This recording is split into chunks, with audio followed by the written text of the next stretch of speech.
शिष्य संजीवनी के सेवन का अनुभव जिन्हें है वे इसके प्रभावों से भी परिचित हो गए हैं। अनुभूति यही कहती है कि शिष्य संजीवनी के नियमित सेवन से भावों के विकार, विचारों के दोष अनायास ही दूर होने लगते हैं। मनोभूमि का बंजरपन उर्वरता में रूपांतरित होता है। स्थिति कुछ ऐसी बनती है कि शिष्यत्व के बीज अंकुरित हो सकें। साधना जीवन में यह बड़ी उपलब्धि है, क्योंकि जो शिष्य हैं गुरु की गुरुता वही पहचान पाते हैं। जहाँ शिष्यत्व है वहीं पर सद्गुरु की कृपा का अवतरण होता है। शिष्यत्व के अभाव में सद्गुरु की कृपा वर्षण के कोई आसार नहीं। जो शिष्यत्व से वंचित हैं, वंचना ही उनके गले पड़ती है। अपने सद्गुरु की कृपा का अमृत हम पर बरसे और हम उसमें भीगें। शिष्य संजीवनी के सूत्र इसी सुयोग को साधने के लिए हैं। बादलों की बरसात तो मौसम आने पर होती है, पर उसका लाभ केवल चतुर किसान ही ले पाते हैं। अन्यथा बरसात का पानी तो बस नदी नालों के रास्ते बह जाता है। इस जल प्रवाह को लहलहाती फसल में बदलने के लिए सुयोग्य कृषक का विवेकपूर्ण एवं साहस भरा श्रम चाहिए। ठीक यही बात सद्गुरु की कृपा के बारे में है। यदि हमने अपने अंतःकरण को उर्वर बनाया है, उसमें शिष्यत्व के बीज बोए हैं, फिर सद्गुरु कृपा के मेघ हमें वंचित नहीं रखेंगे। हमारे भीतर साधना की फसलें लहलहाए बिना नहीं रहेंगी। यह सुयोग कैसे बने?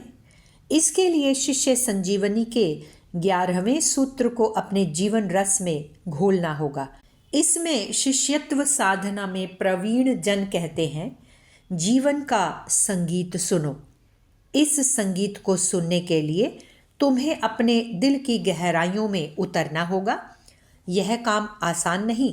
शुरुआत में यही एहसास होगा कि यहाँ तो ऐसा कोई संगीत नहीं है। कितना ही खोजो पर एक बेसुरे कोलाहल के सिवा और कुछ भी सुनाई नहीं पड़ता। पर तुम्हें थकना नहीं है, बस और अधिक गहराइयों में उतरना है। इसके बावजूद भी यदि निष्फलता हाथ लगे तो हारे नहीं, बल्कि और ज़्यादा गहरे में उतरकर फिर से ढूंढें। भरोसा करें, एक नैसर्गिक संगीत का दिव्य स्रोत हम सभी के हृदयों में है। भले ही अभी वह छिपा हो, ढका हो और यहाँ अभी केवल शून्यता नजर आती हो, पर है यह अवश्य। इसके स्पर्श मात्र से हृदय श्रद्धा, आशा एवं प्रेम से भर उठेगा। स्थिति इसके उलट भी है। यदि हम अपने हृदय को श्रद्धा, आशा एवं प्रेम से भर दें तो भी यह दिव्य संगीत हमारे अंतस में गूंजने लगेगा। ध्यान रहे, यदि हमने भूल से पाप के पथ पर पांव रख दिए तो फिर इस संगीत को कभी भी सुना नहीं जा सकेगा, क्योंकि जो पाप पथ पर चलता है वह अपने अंतस की गहराइयों में कभी नहीं उतर पाता। वह अपने कानों को इस दिव्य संगीत के प्रति मूंद लेता है। अपनी आँखों को वह अपनी आत्मा के प्रकाश के प्रति अंधी कर लेता है।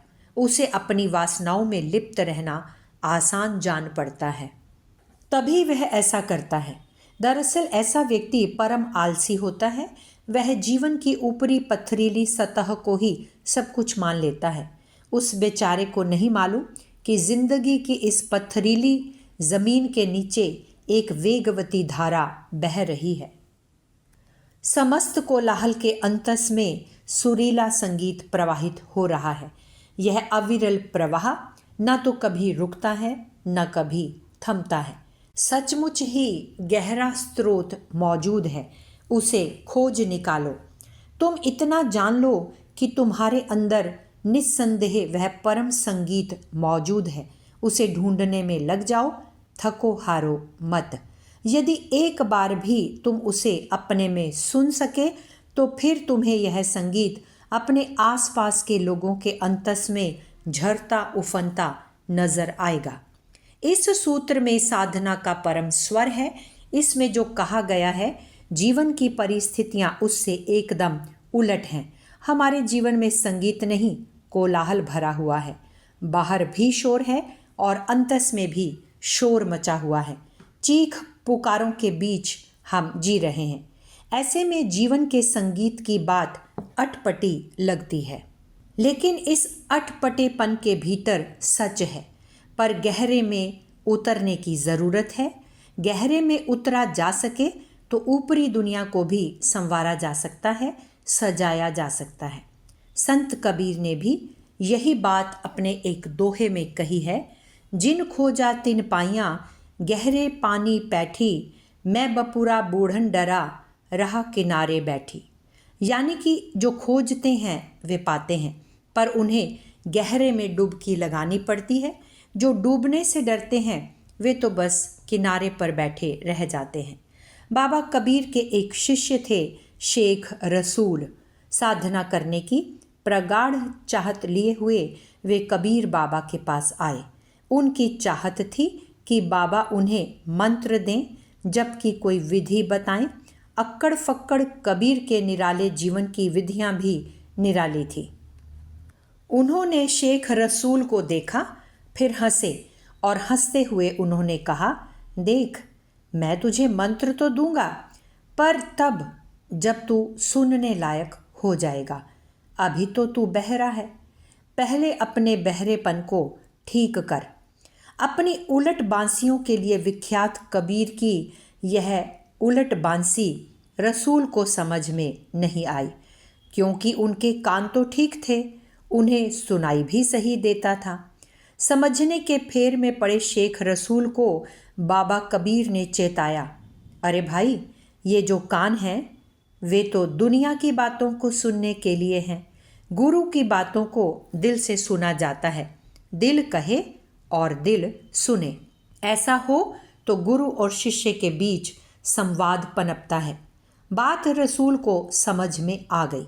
उसी क्षण से उन्होंने कानों की सुनी पर मन को हटाकर दिल की गहराइयों में प्रवेश करने की तैयारी शुरू की। गुरु के लिए उफनता प्रेम, सच्ची श्रद्धा, वही मेरा उद्धार करेंगे, यह एकमात्र आशा उनकी चेतना की गहराइयों में सघन होने लगी। इस सघनता को लिए वे जीवन के उथलेपन से गहरेपन में प्रविष्ट होने लगे। दिन गुजरे, रातें बीती। पहले तो सांसारिक कोलाहल ने उनकी राह रोकी। सतही पथरीलापन उनकी राहों में आड़े आया, पर श्रद्धा उनका संबल थी। उनके हृदय में आशा का प्रदीप था। सद्गुरु के प्रति अथाह प्रेम उनका पाथेय था। शेख रसूल अपनी गहराइयों में उतरते गए। उन्हें अचरज तब हुआ जब उन्होंने पाया कि अंतस की गहराइयों में ना तो कोलाहल का अस्तित्व है और ना पथरीली ठोकरों का। वहाँ तो बस पवित्र जीवन संगीत प्रवाहित है। यही गहराइयों में उन्होंने अपने सद्गुरु बाबा कबीर की मुस्कुराती हुई छवि देखी। इस अंतर्दर्शन ने उन्हें जीवन की सार्थकता दे दी। उन्होंने अपने सद्गुरु की प्रेममयी परावाणी को अपने हृदय में सुना। बेटा, जो अपने गुरु के स्वर को हृदय के संगीत में पहचान लेता है वही सच्चा शिष्य है। इस घटना के बाद शेख रसूल कबीर के पास काफ़ी दिनों तक नहीं आए। जब किसी ने उन्हें यह बात कही तो वे ज़ोर से हंस पड़े। उनकी इस हंसी में गुरु की कृपा और शिष्य साधना का सम्मिलित संगीत था। इस स्वर माधुर्य की स्मृति कैसे बनी रहे, इसकी चर्चा, इसका मनन उन्हें जीवन संगीत का नया बोध देगा।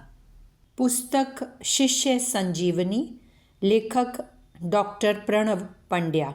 अगर आपको हमारी यह वीडियो पसंद आई हो तो इसको लाइक करें, कमेंट और शेयर ज़रूर करें और हमारे YouTube चैनल ऋषि चिंतन को सब्सक्राइब भी कर लें।